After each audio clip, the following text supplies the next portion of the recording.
अवधूत चिंतन श्री गुरुदेव दत्त श्री स्वामी समर्थ. तर यावर्षीची वटसावित्री पौर्णिमेचे व्रत हे कधी आणि कसे करायचे आहे हे या व्हिडिओमध्ये सांगितलेले आहे. तर यावर्षी 10 जून मंगळवारी पौर्णिमा येते आहे. तर 10 जून दुपारी 11:35 पासून ते दुसऱ्या दिवशी 11 जून दुपारी 1 वाजेपर्यंत ह्या व्रताचा शुभ मुहूर्त आहे. तर व्रतासाठी आपल्याला कोणकोणते साहित्य लागणार आहे, कुठल्या वस्तूंची आपल्याला गरज पडणार आहे हे सांगितले आहे.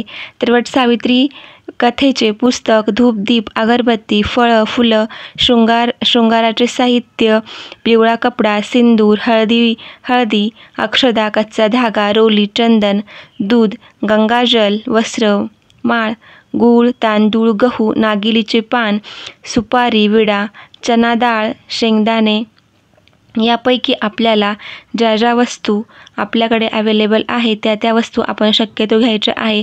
16 शृंगार करायचा आहे. ह्या दिवशी पूजाविधी कशी करायची, तर सकाळी लवकर उठून स्नान करून घरातली साफसफाई करायची. मुख्य दरवाजावर गोमूत्र हळदीचे लेपन द्यायचे. धूप दीप हळदी कुंकू अर्पण करून उंबरठा पुजायचा. वडाच्या झाडाखाली गेल्यानंतर पूजा करण्यासाठी अगोदर ते साफसफाई करून घ्यायची. दिवा प्रज्वलित करायचा. धूप दीप अगरबत्ती लावायची. वडाच्या बुडाशी दूध अर्पण करायचे, जल अर्पण करायचे आणि मनोभावे पूजा करायची. तर या दिवशी सत्यवान आणि सावित्रीच्या पूजेला खूप महत्त्व आहे. सावित्रीची ओटी भरायची, शृंगाराच्या वस्तू अर्पण करायच्या, हळदी कुंकू धूप दीपाने ओवाळायचे. वटवृक्षाच्या झाडाला धाग्याने 7 वेळा फेऱ्या मारावे म्हणजे सुतवावे. नैवेद्य अर्पण करायचा. आपण जोही काही नैवेद्य बनवून नेलेला असतो घरून, फळं फुलं नेलेले असते ते सर्व अर्पण करायचे. नंतर वटसावित्री कथेचे वाचन करायचे, आरती करायची.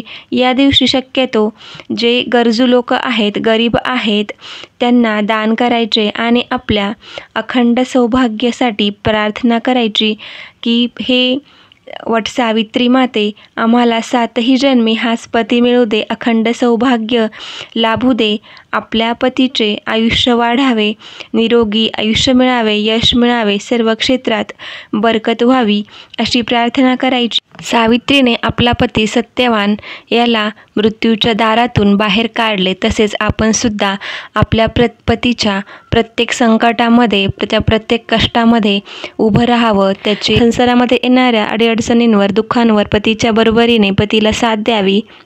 त्याच्या आरोग्यासाठी प्रार्थना करावी. अखंड सौभाग्य लाभावे अशी प्रार्थना करावी.